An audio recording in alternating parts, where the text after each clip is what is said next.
Nós estamos no episódio 9, né? Hoje a gente vai refletir sobre o episódio 9, a salvação. Só que a gente não assistiu ainda, certo?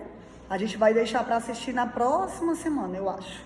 Eu trouxe uma reflexão prévia, né? Para quando a gente assistir, a gente já trazer à memória algumas coisas que a gente vai conversar aqui hoje. Mas vocês lembram do episódio 8, o Messias, em que a Vavá falou sobre a identidade de Jesus, Jesus como o Filho de Deus, né? E muitas evidências que autenticaram isso, né? Os milagres de Jesus, né? Jesus demonstrando seu poder sobre as forças da natureza, sobre as forças da morte, das enfermidades. Jesus se autodeclarando Deus, né? Quando ele diz: eu e o Pai somos um, antes que Abraão existisse, eu sou. Então, a identidade de Jesus é clara, né? Ele é Deus. Mas nesse capítulo de hoje, a gente vai entender um pouco melhor a missão de Jesus, né? Para que ele veio. E vocês receberam aí o papelzinho, né, com uma pergunta, certo? Na semana passada a gente teve, né, o nosso momento especial de Páscoa, e a Páscoa retrata essa missão, né? O Cordeiro de Deus que tira o pecado do mundo, né? Ele veio com essa missão. Quem é que pode ler a pergunta que a gente vai meditar hoje? É a pergunta número 1, certo? Desse capítulo 9. Vamos lá, quem lê? O que Deus exige? Se você fizesse uma pesquisa perguntando a pessoas aleatórias no multidão, que obras Deus requer para entrarmos no céu? Que tipo de resposta as pessoas poderiam dar? Pronto, vamos primeiro refletir sobre essa primeira pergunta, né? Tão importante, né? Tão urgente para as nossas vidas, né? O que Deus exige? Fazendo uma retrospectiva aqui rápida, né? A gente viu aqui nos primeiros episódios, Deus criou o homem, né? Adão, Eva, e o pecado entrou no mundo. E logo eles tentaram resolver esse problema à sua própria maneira. Quem lembra o que foi que eles fizeram para cobrir a sua nudez? Quando eles reconheceram, quando o pecado entrou, eles se reconheceram nus, tiveram vergonha, eles fizeram alguma coisa para cobrir a nudez. Quem lembra o que foi? Pronto, eles tentaram se cobrir com folhas de figueira. Será que eles conseguiram? Não. Era uma tentativa inútil de resolver um problema que eles não iam conseguir. E aí Deus resolve o problema deles, né? Naquele momento, Deus, através de um sacrifício, já mostrando que seria necessário que alguém fosse sacrificado pelo pecado, né? E aí, com as vestes, com a pele do animal sacrificado, cobre, né, a nudez de Adão e Eva. Mas de lá para cá, sempre, durante todo esse tempo, a humanidade vem com tentativas para resolver esse problema, através da religião, através de boas obras. Que mais? O que é que vocês podem dizer? Respondendo já essa primeira pergunta, né? Se você fizesse uma pesquisa perguntando que obras Deus requer para entrar no céu, o que é que as pessoas iam responder? O que é que vocês acham? Já falei algumas coisas aqui.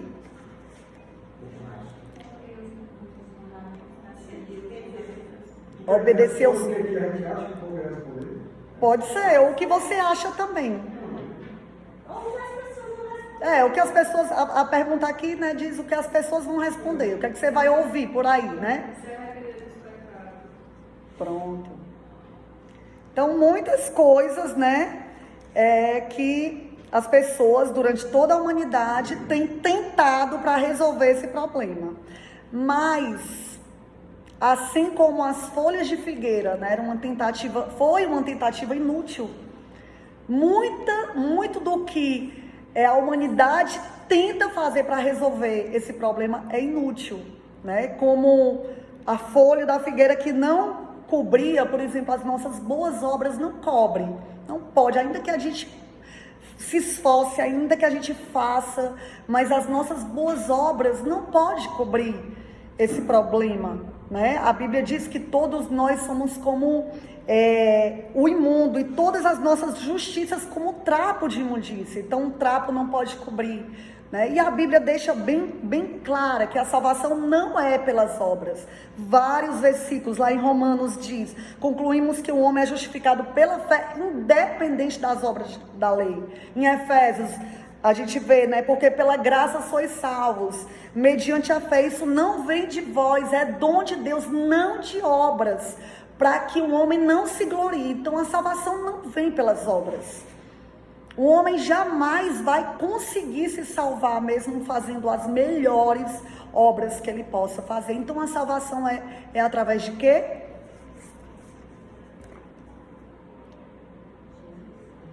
É através da fé em Jesus, né? Mas vamos para outra pergunta.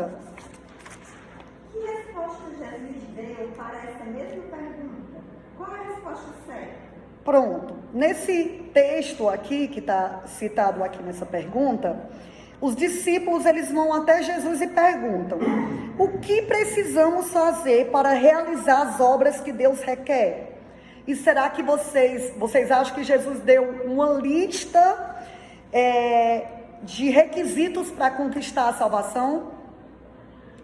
Vocês acham que Jesus deu, né? Vocês vão fazer isso, várias regras para conquistar a salvação? Seja bem-vinda.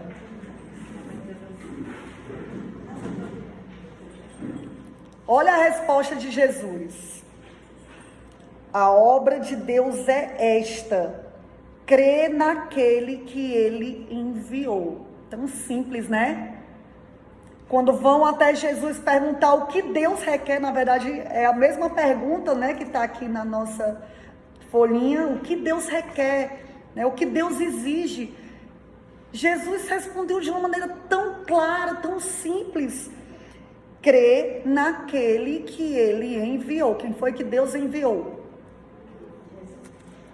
Jesus, né?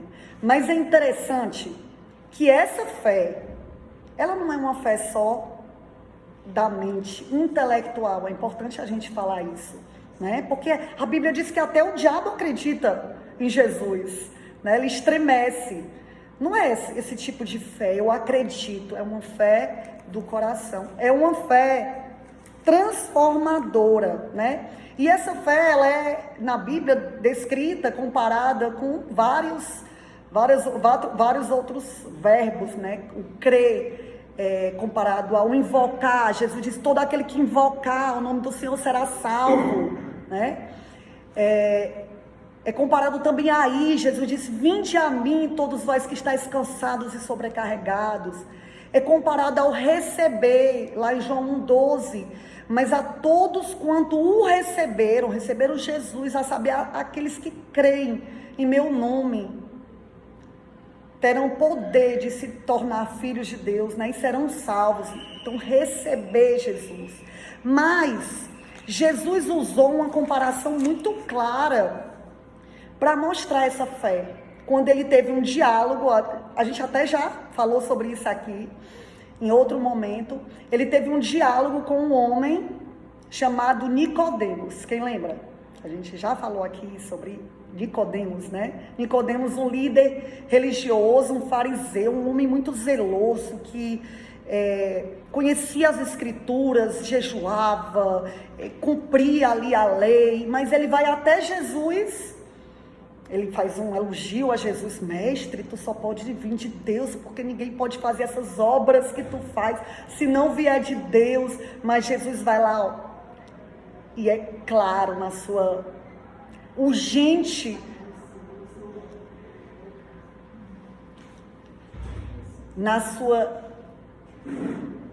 resposta a esse elogio, né? Jesus não diz obrigada por esse elogio, mas Jesus vai àquilo que ele sabe que Nicodemos precisava ouvir.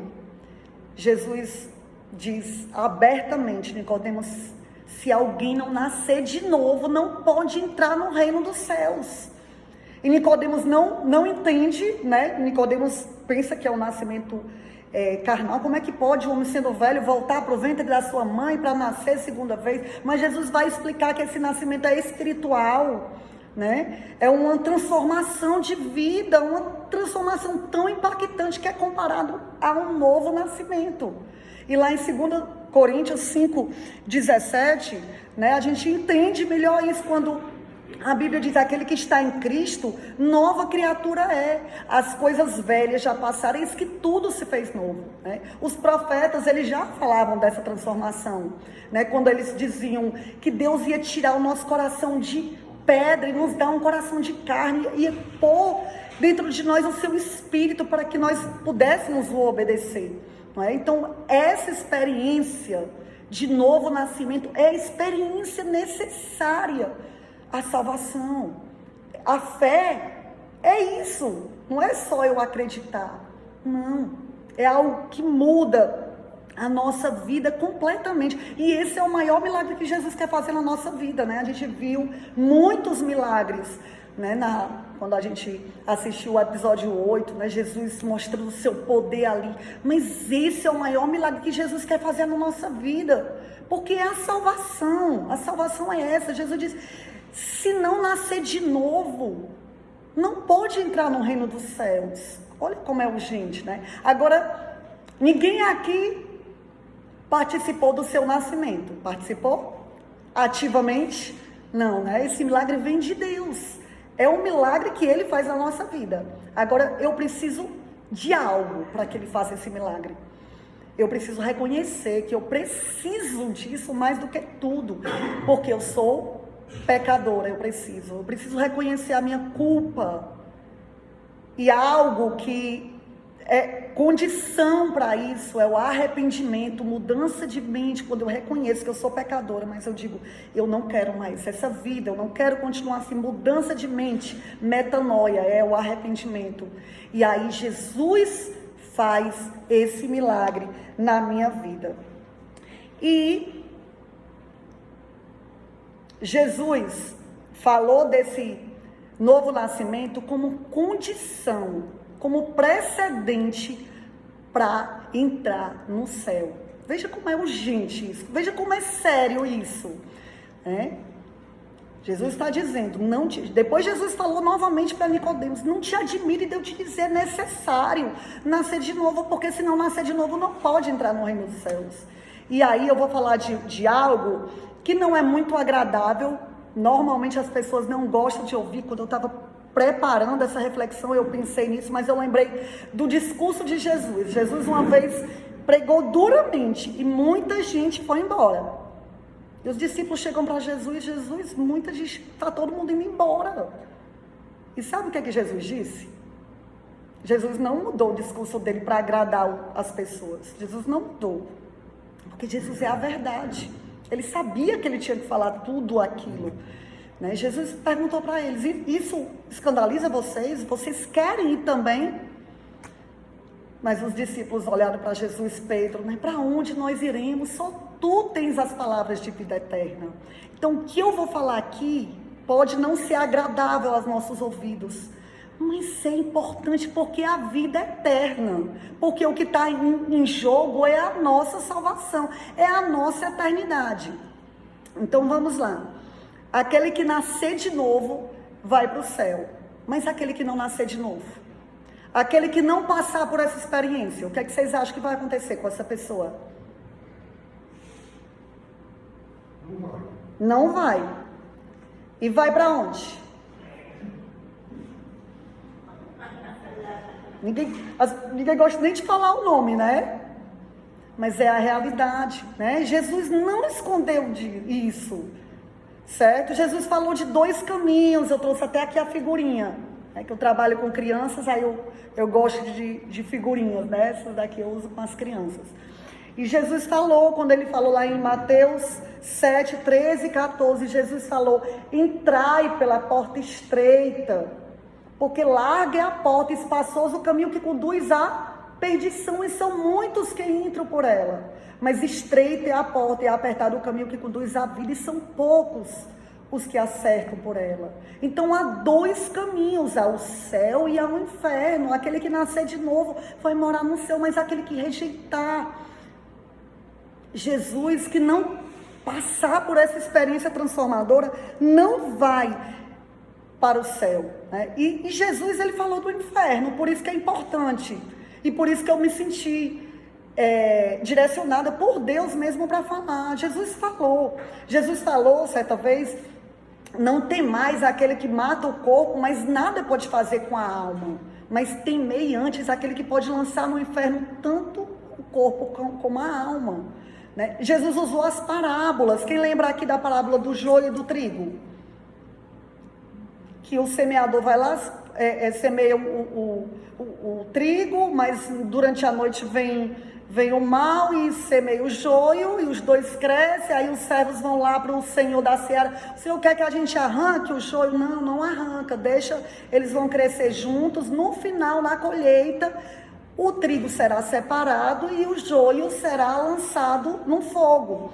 E Jesus vai interpretar essa parábola dizendo o seguinte: assim como o joio é colhido e queimado no fogo, assim também acontecerá no fim desta era. O Filho do Homem enviará os seus anjos, e eles tirarão do seu reino tudo o que faz cair no pecado, e todos os que praticam o mal, eles os lançarão na fornalha ardente, onde haverá choro e ranger de dentes. É duro ou não é? Jesus que está falando. Jesus que está falando. Em outra parábola da rede, não é tão conhecida, mas é bem simples, né? Um homem lança a rede e pega muitos peixes de todos os tipos. E aí o homem pescador vai para a praia e separa os peixes bons dos maus. Os peixes bons ele guarda, os maus ele joga fora. Jesus vai interpretar aqui a parábola: assim será na consumação dos séculos. Sairão os anjos e separarão os maus dentre os justos, e os lançarão na fornalha acesa. Ali haverá choro e ranger de dentes. É duro? Jesus que está falando, certo? São palavras de Jesus, certo? Do Deus que nos ama tanto, que quer nos livrar disso. E para isso paga um alto preço. Quando Jesus vai falar dos tropeços, que eu acho que vocês já ouviram falar, né? Jesus disse: se a tua mão te faz tropeçar, corta e lança fora, porque é melhor entrar na vida aleijado do que tendo duas mãos ires para o inferno, para o fogo que nunca se apaga, né? Jesus não está ensinando a automutilação, né? Porque na verdade quem peca não é a minha mão, nem meu olho. Depois Jesus vai falar do olho, do pé, né? Jesus não está dizendo arranca tua mão, né? Jesus está dizendo que se fosse, não é a mão que peca, o pecado está no nosso coração, né? Mas se fosse a mão, se fosse o pé, se fosse o olho, era melhor arrancar e jogar fora do que ir todo bonitinho pro inferno. Então Jesus alerta por amor, porque Ele nos ama. E Ele tem uma melhor opção, não é isso que Ele tem para as nossas vidas, né? O que Ele tem é muito melhor, né? E tem a história, que eu não vou falar agora, porque quando a gente for assistir o episódio, ele vai retratar bem a história do rico e de Lázaro. Os dois morrem, né, com destinos tristes, um triste e o outro maravilhoso, né? Um vai para o céu, o outro vai para o inferno. E ali não é uma parábola, porque Lázaro tem um nome, né? Uma parábola não dá o nome ao personagem. Então, Jesus, ele fala desses dois caminhos, né? Porque a Bíblia diz que aos homens está ordenado morrer uma só vez, depois, vindo disso depois, o juízo, né? E existem esses dois caminhos, e ao homem é dado o livre arbítrio, né? A escolha. Você pode escolher, né? Eis que ponho diante de ti a vida e a morte, a bênção e a maldição, diz a Bíblia, né? Escolhe, pois, a vida para que vivas. O que é que Deus tem para a gente? Deus tem uma vida maravilhosa, de paz, de alegria. E depois que a gente partir dessa vida, porque a vida é passageira, Ele tem salvação, Ele tem um céu. Mesmo a gente sendo tão pecador, Ele nos amou tanto e ele morreu para nos conquistar esse céu maravilhoso. É isso que ele tem para nós. Foi necessário que o Filho do Homem viesse a esse mundo, pagasse esse preço tão alto para nos livrar dessa condenação tão triste. Mas é necessário que cada um aqui faça a sua escolha. Deus, ele bate na porta, né? Ele nos deixa livres para fazer a escolha. Mas ele espera de nós a melhor escolha. Escolhe, pois, a vida para que vivas. E a gente vai cantar agora essa música, Deus de Amor. Ele falou do inferno, porque ele é a verdade, né? E ele precisava nos alertar sobre o que a gente merece. Na verdade, o inferno é a condenação necessária, é a condenação, na verdade, merecida ao pecador que eu sou, é o que eu mereço. Mas ele nos amou de tal maneira que ele provou esse amor na cruz, por cada um de nós. O que é que a gente tem que fazer? A gente tem que reconhecer como esse homem aqui, que a gente está numa situação difícil, que sem Jesus a gente está condenado, sem Jesus o homem está condenado.